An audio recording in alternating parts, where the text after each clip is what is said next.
Hello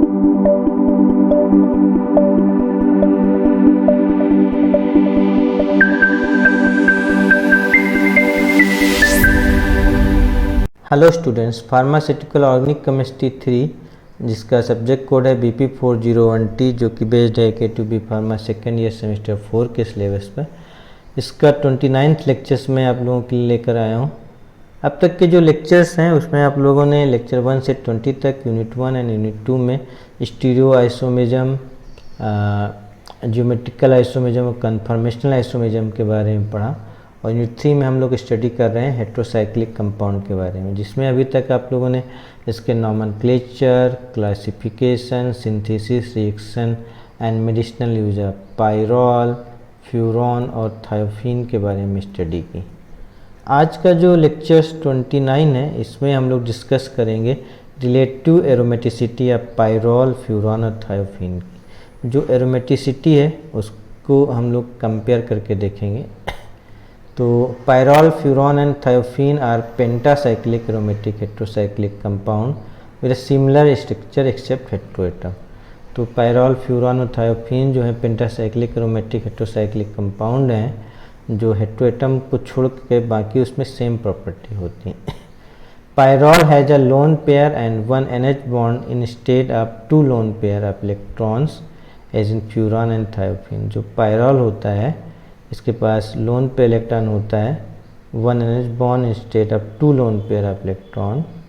furan और thiophene में जबकि दो लोन पे इलेक्ट्रॉन्स होते हैं। All the atoms in the above structure are sp2 hybridise. तो आप पायरॉल का स्ट्रक्चर देख सकते हो जिसमें दो डबल बॉन्ड है, एक लोन पे इलेक्ट्रॉन है जो डीलोकलाइजेशन में यहाँ पे पार्टिसिपेट करता है। ओके, ऐसे ही अगर हम लोग बात करें फ्यूरॉन की, तो फ्यूरॉन में दो पाई बॉन्ड और एक लोन पे इलेक्ट्रॉन है जो डीलोकलाइजेशन में पार्टिसिपेट करता है। इसके पास एक एक्स्ट्रा लोन पे इलेक्ट्रॉन भी होता है, that is extra loan pair electron भी प्रेजेंट होता है। ऐसे ही थायोफिन की अगर बात करें तो थायोफिन के बाद भी extra loan pair electron present होता है। और ये जबकि पायरॉल में केवल एक ही लोन पे इलेक्ट्रॉन होता है जो रिंग में पार्टिसिपेट करता है। The distribution of electron in this structure is as follows. अगर हम डिस्ट्रीब्यूशन देखें तो पायरॉल है, पायरॉल में हेट्रोएटम नाइट्रोजन है, atomic number of the heteroatom 7 है और नंबर ऑफ वैलेंस इलेक्ट्रॉन है 5, 2 + 1 + 2 and electrons in sp2 hybrid orbital, 2 electron forming sigma bond with the C atoms, 1 electron form bond with hydrogen। दो electron है जो sigma bond बनाते हैं with carbon atom के साथ में 1 इलेक्ट्रॉन, और जो एक इलेक्ट्रॉन है वो बॉन्ड बनाता है हाइड्रोजन के साथ में। Electrons in unhybridised p orbital, 1 loan पे अनहाइब्रिडाइज में 1 लोन पे इलेक्ट्रॉन होता है और जो दो इलेक्ट्रॉन है वो इन्वॉल्व इन एरोमेटिक स्टेट में होते हैं, साथ में दो इलेक्ट्रॉन एरोमेटिक स्टेट में इन्वॉल्व होते हैं। ऐसे फ्यूरॉन की बात की जाए तो हेट्रोएटम इसमें प्रेजेंट है oxygen, heteroatom is present is oxygen और एटॉमिक नंबर है हेट्रोएटम का 8 और टोटल इलेक्ट्रॉन है 6, 2 + 2 + 1, 2 electrons forming sigma bonds with carbon atom, एक लोन पेयर और 2 इलेक्ट्रॉन, 1 लोन पे इलेक्ट्रॉन है involve in aromatic state. Thiophene की बात की जाए तो सल्फर है 16 है और नंबर ऑफ वैलेंस इलेक्ट्रॉन है 6, 2 + 2 + 1, electron forming sigma bonds with carbon atoms plus a lone pair 2 electron, a lone pair involved in aromatic state। तो लोन पेयर एरोमेटिक स्टेट पूरा करने में हेल्प करता है। Furan, thiophenes and pyrrole are aromatic because all atoms in this structure are sp2 hybridized. All the 4 carbon atom and the heteroatom are in the same plane. All the 3 structures are planar. They all have an aromatic state 6 pi, 4n plus 2 pi, where n is equal to 1 electrons. These electrons are in the unhybridized p orbital of each atom perpendicular to the plane of the ring.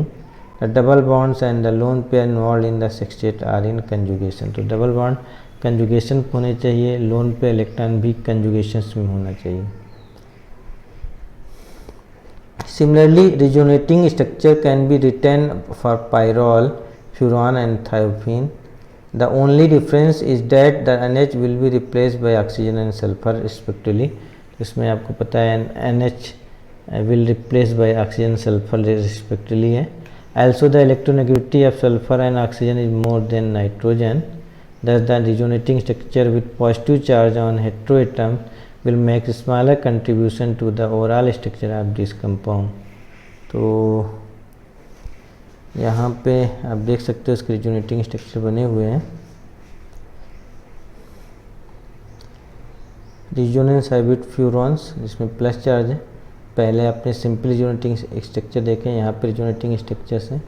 When p pi electron participate in delocalization, तो उसके बाद में when d pi electron participate in delocalization, तो p pi में आपका sulphur atom electron donate करता है और d पाई में सल्फर एटम इलेक्ट्रॉन को एक्सेप्ट करता है, इससे s के ऊपर माइनस चार्ज आता है. तो that is a difference between p pi electron participate delocalization और when pi electron participate in delocalization. Electronegativity order is oxygen, sulfur, nitrogen and carbon. More electronegativity of the heteroatom, less is the aromaticity of the compound. Main point है electronegativity जितनी ज़्यादा होगी aromaticity उतनी ही decrease होगी. Thiophene has more resonance energy, so this compound are known as more aromaticity or super aromatic. And other compound like pyrrole, furan, they have less resonance energy, so they are less aromatic. And sulfur is less electronegative as compared to oxygen and nitrogen. It has a greater electron tendency. Sulphur atom के पास आसानी से electron gate करने की tendency होती है. The extra stabilization of thiophene is also attributed to the expansion of valency shell of sulphur by using d orbital in hydrogen. और दूसरा है रिंग को और स्टेबलाइज कर सकते हैं अगर d ऑर्बिटल जो है वैलेंसी सेल में एक्सपेंशन करने के लिए पार्टिसिपेट करता है. Thus the aromaticity order is as follows. जो आपका एरोमेटिसिटी ऑर्डर है इसमें सबसे कम बेंजीन है, फिर सबसे ज़्यादा बेंजीन है, फिर थायोफीन है, फिर वन इज पायरॉल है, फिर फ्यूरॉन है. तो benzene is a highest aromatic, उसके बाद थायोफीन, फिर पायरॉल, फिर furan. Benzene is more aromatic than thiophene, pyrrole and furan because all the pi electrons are totally involved in forming the aromatic state. Whereas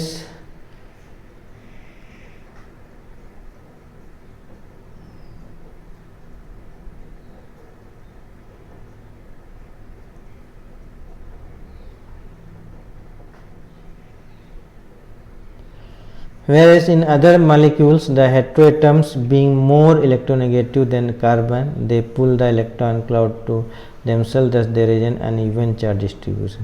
दूसरी तरफ sulphur का d orbitals में pulling की वजह से जो इलेक्ट्रॉन डेंसिटी का डिस्ट्रीब्यूशन है वो इक्वल नहीं होता है. तो ये था लेक्चर 29. मिलते हैं नेक्स्ट लेक्चर 30 में, जिसमें हम लोग बात करेंगे relative reactivity of pyrrole, furan and thiophene.